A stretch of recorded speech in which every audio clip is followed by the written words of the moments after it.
2 Coríntios 5,17, né? É o nosso tema desse ano. É um versículo que vocês já decoraram, né, para esse ano. E hoje, no culto de Santa Ceia, existe algo muito importante dentro de 2 Coríntios 5,17, para que você venha participar dessa reunião da melhor maneira possível, né? O nosso texto é assim: se alguém está em Cristo, nova criatura é, as coisas velhas já passaram, e tudo se fez? Vamos ler tudo juntos, 1, 2, 3. Assim que, se alguém está em Cristo, nova criatura é. As coisas velhas já passaram, eis que tudo se fez novo. O tema dessa mensagem para o nosso culto de Santa Ceia é apenas o início do versículo, entendendo a importância de estar em Cristo, né? Entendendo a importância de estar em Cristo, que é a chave do versículo. Convido você a abrir sua Bíblia em Lucas capítulo 14, versículo 25. Vamos ler do 25 ao 33, né? Pode ser na Almeida Revista atualizada, tá? Ara, por favor. Que é igual a minha versão aqui de baixo.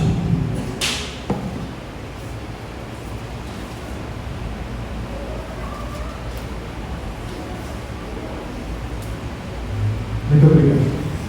Vamos ler do 25 ao 33, assim: grandes multidões o acompanhavam, e ele, voltando, lhes disse: se alguém vem a mim e não aborrece a seu pai, e mãe, e mulher, e filhos, e irmãos, e irmãs, e ainda a sua própria vida, não pode ser meu discípulo. 27. E qualquer que não tomar a sua cruz e vier após mim, não pode ser meu discípulo. Pois qual de vós, pretendendo construir uma torre, não se assenta primeiro para calcular a despesa e verificar se tem os meios para concluir? Para não suceder que, tendo lançado os alicerces e não a podendo acabar, todos que a virem zombem dela, dizendo: este homem começou a construir e não pôde acabar. Ou qual é o rei que, indo para o combate a outro rei, não se assenta primeiro para calcular se com 10.000 homens poderá enfrentar o que vem contra ele com 20.000? Caso contrário, estando o outro ainda longe, envia-lhe uma embaixada pedindo condição de paz.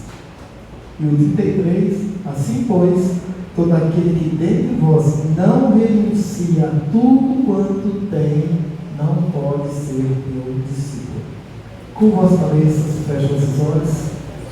Senhor Deus e meu Pai, estamos no culto de Santa Ceia, onde daqui a pouco, de forma simbólica, vamos celebrar todo o seu sacrifício. O importante, ó Pai, é entender que por que o Senhor sacrificou por nós, o porquê que um dia o Senhor se entregou na cruz, ressuscitou ao terceiro dia, para que hoje estivéssemos aqui reunidos em Teu nome, e relembrando disso. Que tudo aquilo que nós viemos a fazer, através da palavra, através das ações que serão feitas ao participar da sua Santa Ceia, seja com o intuito de te reconhecer dia após dia, cada vez mais em nossas vidas, e entender a missão que foi confiada a nós como igreja através de Ti. Por isso somos gratos nessa noite, entendendo que tudo aquilo que vamos falar seja para a edificação da igreja, sabendo que tudo é para a Tua honra e para a Tua glória, em nome de Jesus. Amém. Irmãos, a palavra às vezes ela é interessante. Às vezes você olha e fala assim: Senhor, me dá uma palavra para dar para ensinar para a igreja. E muitas vezes a palavra fala primeiro com a gente. E no culto de Santa Ceia, vez a palavra através de Lucas, que tem por título essa mensagem: entendendo a importância de estar em Cristo. Nós estamos num tema anual onde diz que estar em Cristo é a condição para ser nova criatura. Não tem como eu ser nova criatura, deixar as coisas velhas e viver coisas novas se eu não estiver em Cristo. Daí a importância de nós olharmos dentro da Bíblia o que Cristo diz para mim e para você.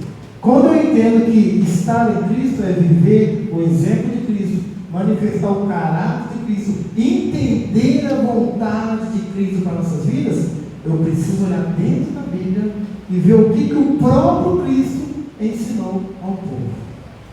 Então vamos estar passando por alguns versículos que o próprio Jesus está ensinando a eu e a você como é estar em Cristo, como é entender o chamado de Cristo.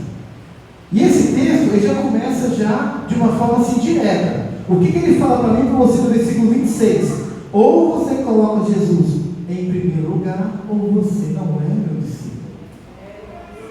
Em Lucas 14, 26, ele fala assim, olha, ele fala, se alguém vem a mim e não aborrece seu pai, sua mãe, sua mulher, seus filhos, irmãos, irmãs, e ainda sua própria vida não pode ser meu discípulo. Ele está falando para você, se você não me colocar em primeiro lugar, ficar dando desculpa que é a mãe, o marido, o pai, ou suas próprias vontades, você não pode ser meu discípulo. E não sou eu que estou falando. O próprio Jesus está falando para mim e para você. E ele continua, só que aqui, ele fala isso, ele começa dando com os dois pés na porta, ele fala assim, olha, grande multidão acompanhava. Ele fala assim, então é o seguinte, se você quer ser meu discípulo, negue a si mesmo. Só que aí ele traz duas alegorias para mim e para você, que aí eu acho bastante interessante. Versículo 28 a 32, ele fala assim, olha, pois qual de vós, pretendendo construir uma torre, não se assenta primeiro para calcular a despeito de ficar, se tem mente para concluir. Lembra quando a gente fala o tempo todo na escola dominical, Jesus Cristo ele estudou, ele foi reconhecido dentro do judaísmo como mestre, então ele tinha o direito da interpretação dele da lei. E aqui é um caso clássico dele interpretando a lei. O que ele fala assim, olha, traduzindo do 28 ao 32, para a gente ganhar tempo, para mim não cansar vocês, realmente direto ao ponto da mensagem. Do 28 ao 32, quando ele fala a questão de calcular, para ver se dá para terminar, ele fala assim, não se engane, se você não entender o que você precisa para chegar até o fim, e não estiver disposto a isso, você vai ser qualquer coisa, menos meu discípulo. Jesus Cristo 28 a 32 fala para você, olha, se você não entender o que é preciso para chegar até o fim, e não estiver disposto a pagar esse preço, você vai ser qualquer coisa, menos meu discípulo. E é interessante, o que ele está falando aí para você, algo bem básico. Ele está falando o seguinte, o Evangelho não se ajusta a nós, é nós que nos ajustamos ao Evangelho. Né? As pessoas ficavam ali irritadas com Jesus, porque a interpretação dele era dentro da Bíblia. E aí você pergunta para mim, tá, o que é entender o que eu preciso para chegar até o fim? Vamos ver outra passagem de Jesus, que está em Mateus capítulo 7, versículo 13 e 14.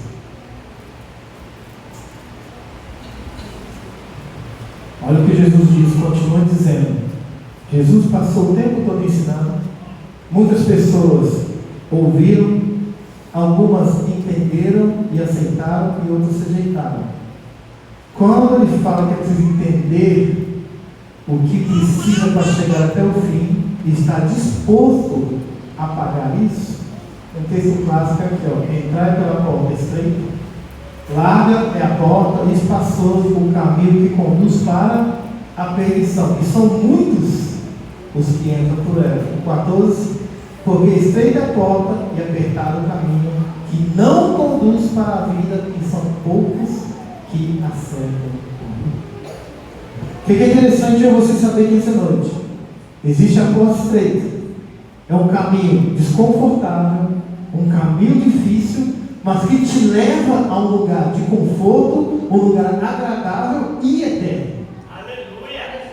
Agora existe também uma porta larga, que é um caminho confortável, um caminho muito agradável, mas que te leva a um lugar de desconforto eterno e extremo.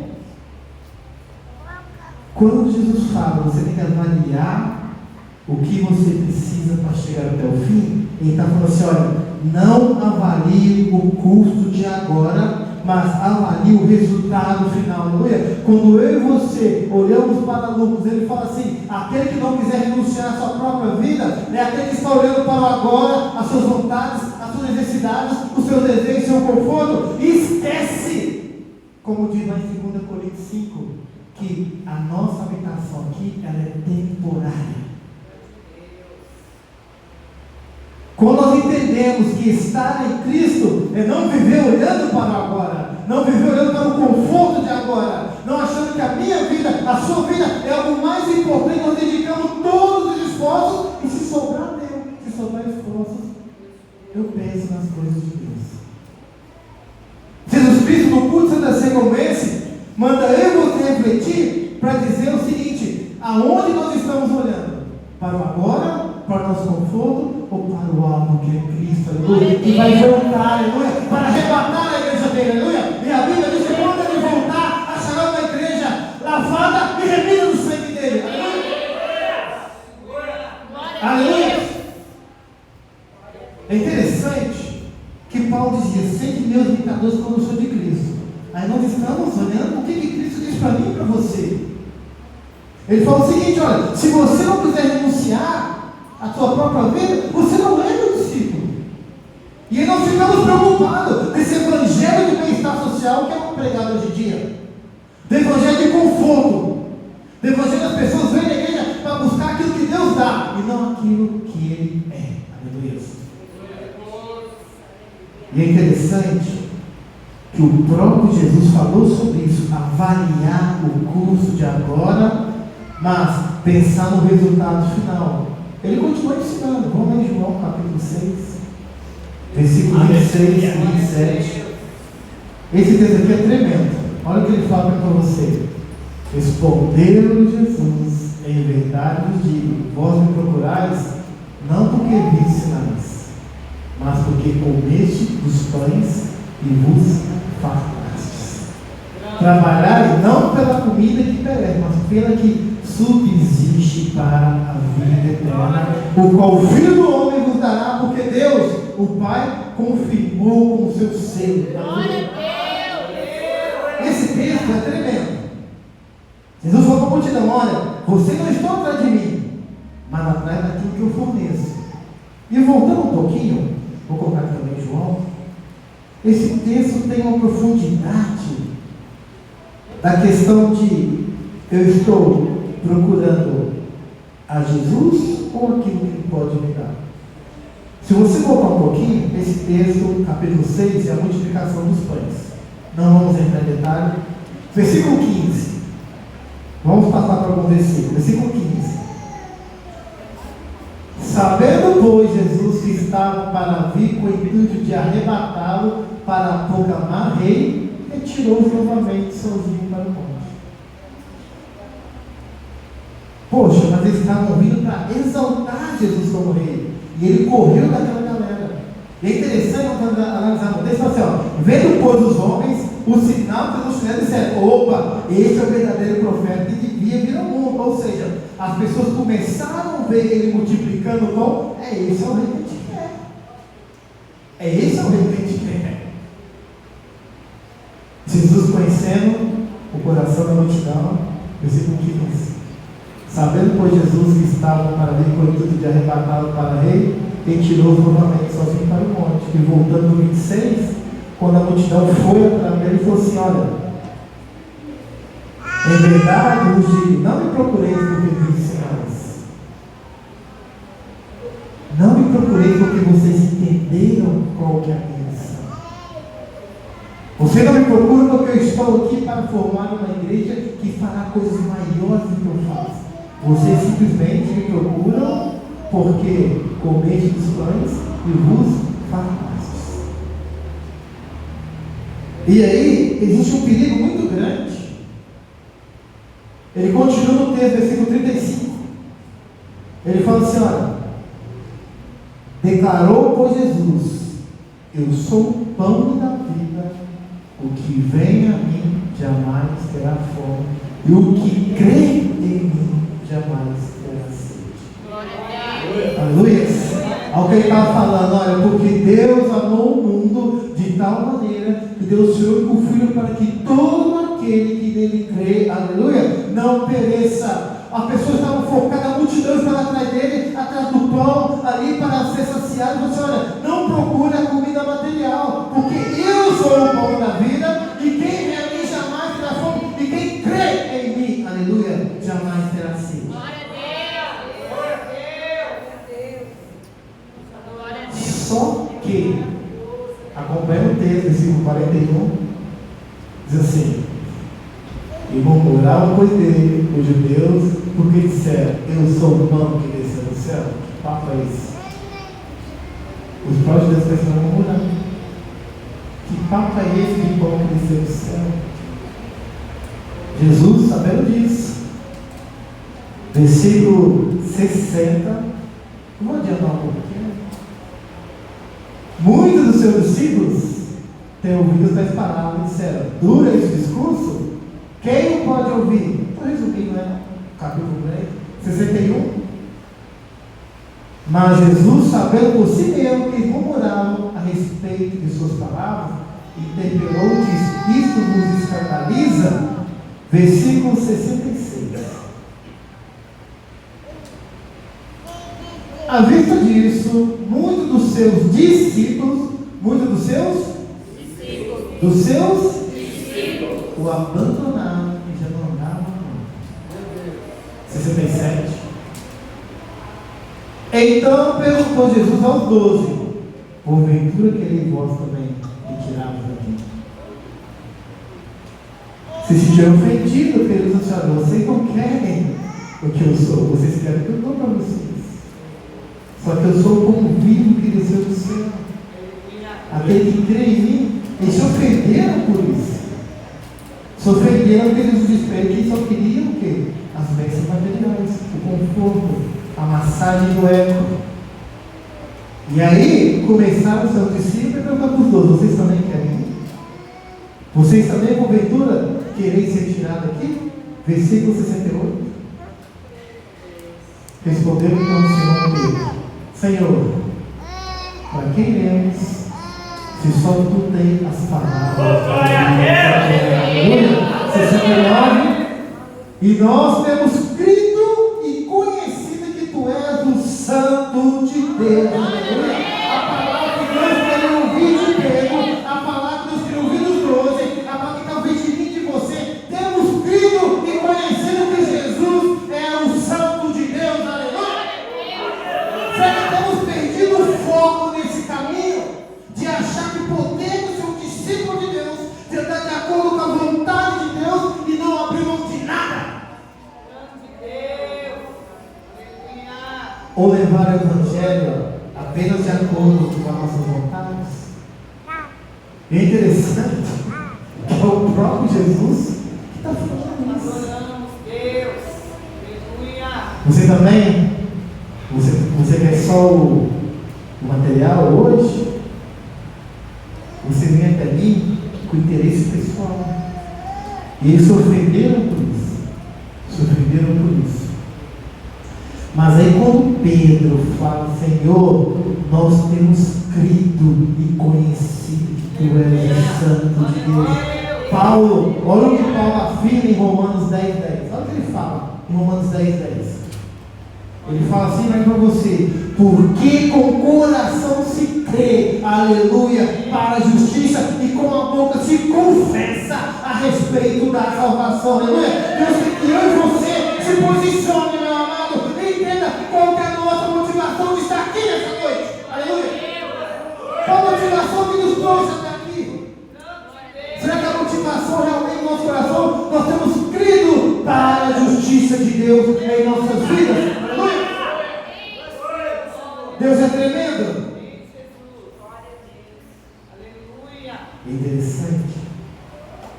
Ninguém falou que estar com Cristo é confortável.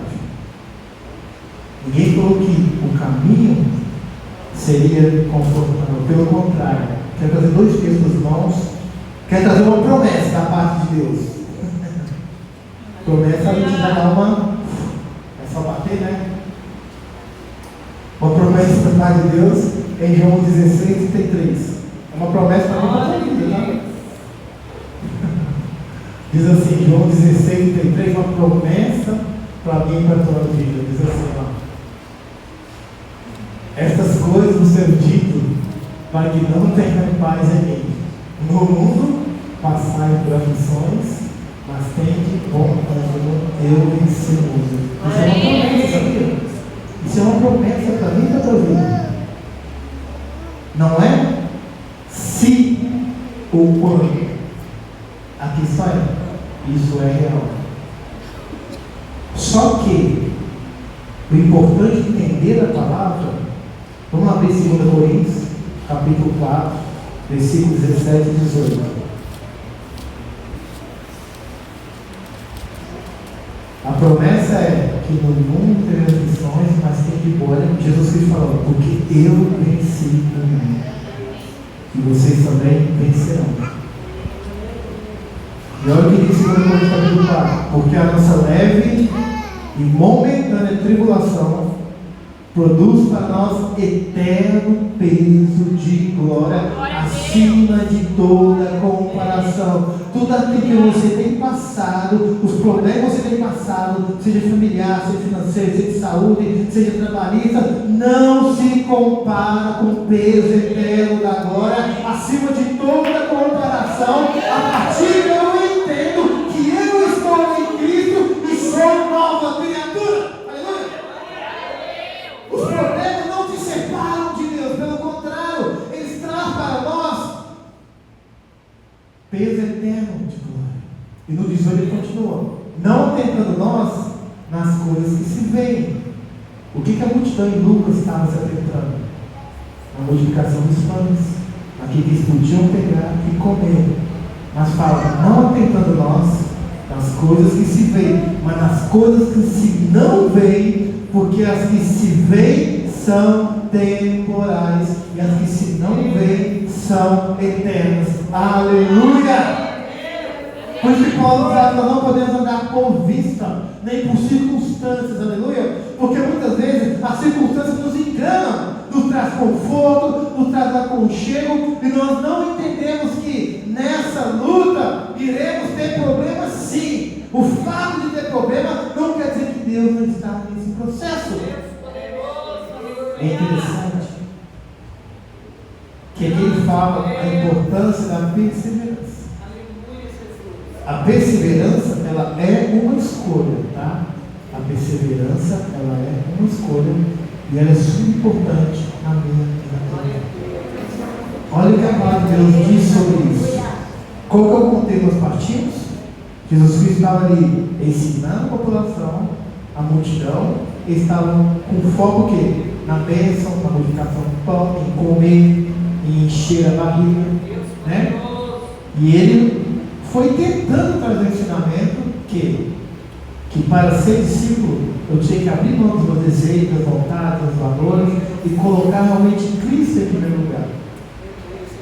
Em João, ele continuou falando sobre isso, né? A questão das pessoas que buscavam ele por aquilo que ele dava. E agora, nós estamos entrando numa parte onde que ele fala para ele e você, olha, o caminho pode ser doloroso, mas o resultado, aleluia, é um resultado de conforto eterno. E muitas vezes nós escolhemos o caminho largo, o caminho confortável, mas é um caminho que leva a um lugar de desconforto eterno. Só que ele fala para você, quando ele fala para você avaliar se nós temos condição de acabar esse processo, ele fala para você, olha, não se preocupe com as dificuldades do caminho. Se você entender que o resultado é um resultado glorioso, como ele fala no versículo 17, volta só um pouquinho, ele fala assim, olha, não, porque a nossa leve momentânea tribulação. É nós que colocamos um peso muito maior nos problemas do que eles realmente são, que para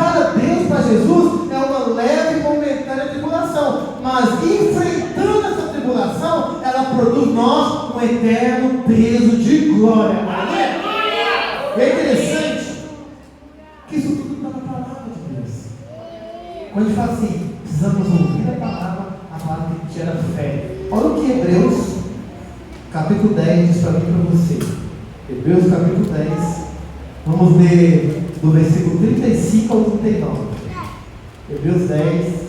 Olha o que ele fala assim, olha. Não abandoneis, portanto, a vossa confiança. Ela tem grande galardão. A gente está falando o tempo todo. Você pode ver coisas novas. Deus tem coisas novas reservadas para você, para a tua família, para o teu trabalho, para a tua vida. 35, olha só que vai para você, olha. Não abandone 35. Não abandoneis a vossa confiança. Confiança em quem? Em nós mesmos? Não, em Cristo Jesus. Não abandoneis a confiança em Cristo Jesus. Por mais difícil que seja o processo, essa confiança tem grande galardão. Aí o 36 ele fala assim, olha, com efeito, tem necessidade de perseverança para que, havendo feito a vontade de Deus, alcanceis a promessa. O que Jesus Cristo está me ensinando? O que é estar em Jesus Cristo? Ele está falando assim, olha, estar em Jesus Cristo é o quê? É eu ter uma perseverança e saber que esse processo não vai ser fácil, mas que eu perseverando nesse processo, fazendo a vontade de Deus e não a minha vontade, eu alcanço a promessa. Aí o 37. Porque ainda dentro de pouco tempo, aquele que vem virá e não. Glória a Deus. Amém. Talvez o grande erro é a gente não falar que Jesus Cristo está voltando. Só que a igreja fala assim, Jesus Cristo está voltando. Né? Glória a Deus. Os sinais estão aí para quem quiser ver. Jesus Cristo está voltando. Aleluia. O cristão está atento a isso. Se nós, a própria Bíblia nos adverte, se nós vivemos uma vida pensando só aqui na terra, pensando só no hoje, pensando na conquista de materiais, em acumular bens, e que o que nós vivemos hoje é o mais importante, nós somos mais miseráveis. A Bíblia ele fala. E o 38 ele continua. Todavia, o justo viverá pela fé. O justo viverá pela fé.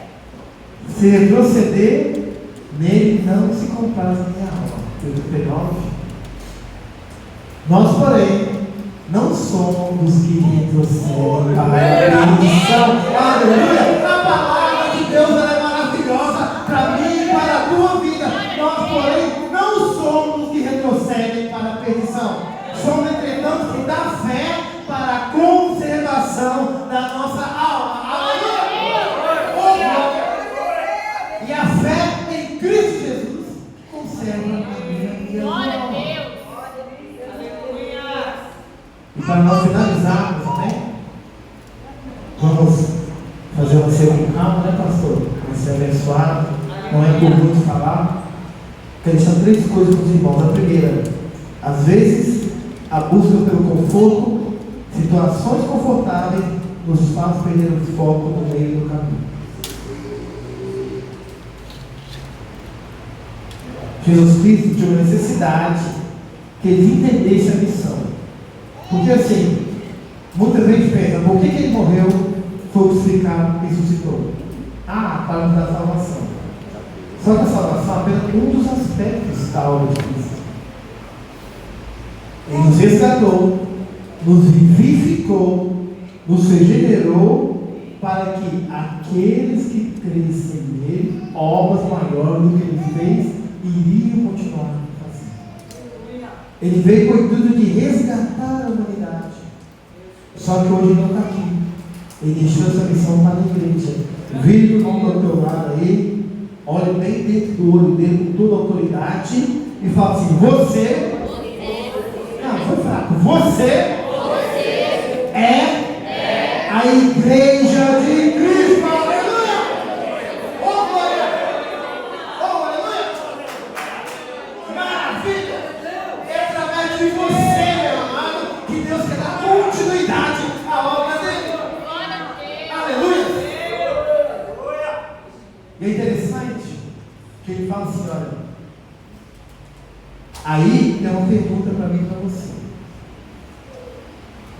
participar da Santa Ceia, é importante que você responda essa pergunta.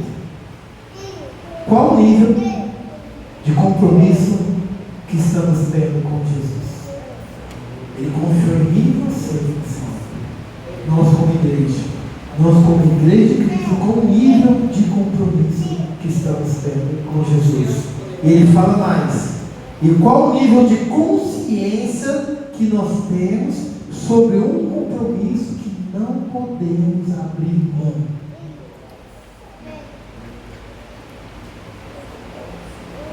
Nós acabamos de ler. Nós, porém, não somos dos que retrocedem para a perdição. Você que vai participar desse cálice e comer esse pão, você entende que você está em Cristo e agora você é nova criatura.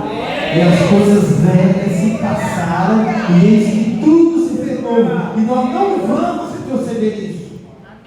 O inimigo pode querer lançar essa mentira na tua vida, na tua família. Não vamos retroceder nisso. Ah, pastor, estou passando por um problema. Não vamos retroceder nisso. Ah, estou desanimado. Não vamos retroceder nisso. Ah, estou frio. Não vamos retroceder nisso. Aleluia. Porque se eu retroceder nisso, eu vou retroceder para a perdição. É a palavra de Deus. E para nós finalizarmos, glória a Deus, quero deixar uma frase para você meditar. Diz assim: o céu pagará qualquer prejuízo que possamos sofrer para ganhá-lo. O céu pagará qualquer prejuízo que possamos sofrer para ganhá-lo. Mas nada pode pagar o prejuízo de perder o céu. O céu pagará qualquer prejuízo que possamos sofrer para ganhar. Você abre mão da tua vontade, da tua vida para ganhar o céu. Tudo isso que você abre mão, diz que lá na glória, tudo isso será recompensado. Só que nada que você coloque na frente disso pode pagar o prejuízo de perder o céu. Nada que nós colocamos em primeiro lugar na frente da nossa missão como igreja de Cristo poderá pagar o preço de perder o céu. É interessante.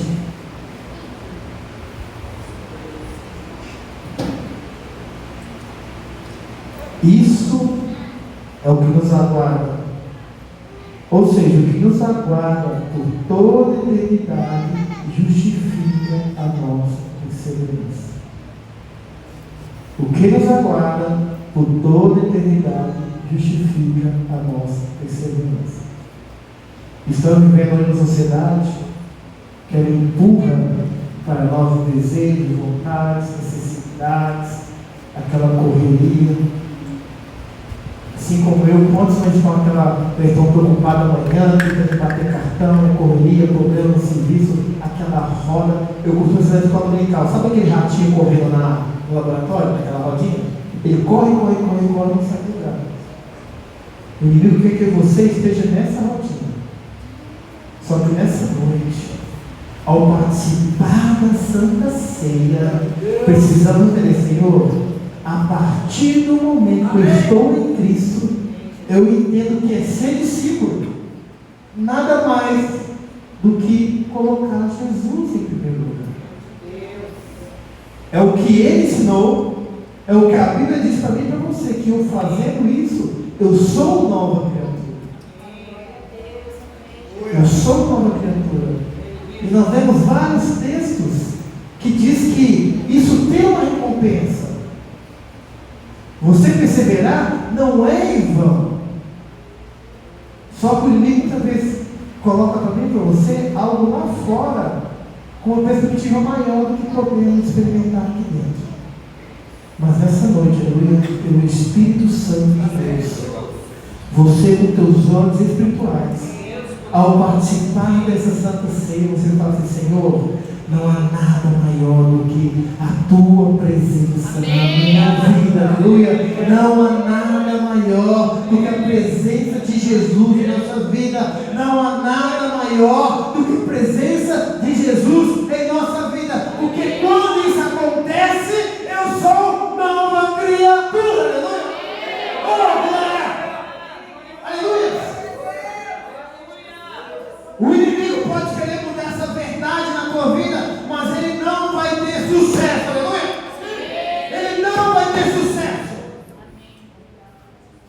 Quantas vezes você teve dúvida, ficou desanimado, mas nessa noite, pelo Espírito Santo de Deus, eu falo para você: creia, persevere, não retroceda, porque fazendo isso, aleluia, você está mostrando para todo mundo e para você mesmo que você está em Cristo Jesus.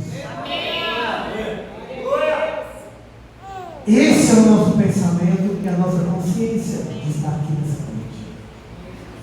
E é interessante que ele falava assim: olha, de fato a vontade do meu Pai é que todo homem que vê o Filho e nele crê tenha a vida eterna.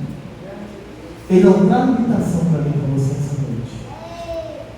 A grande questão é: qual o nível de comprometimento que estamos tendo com Jesus? Essa é a pergunta que nós devemos responder ao participar da Santa Ceia. Porque você participando da Santa Ceia, você está crendo que, portanto, aquele que está em Cristo, repita comigo: aquele que está em Cristo é nova criatura. As coisas velhas se passaram, e eis que tudo se faz novo. Aplausos ao Senhor. Aleluia.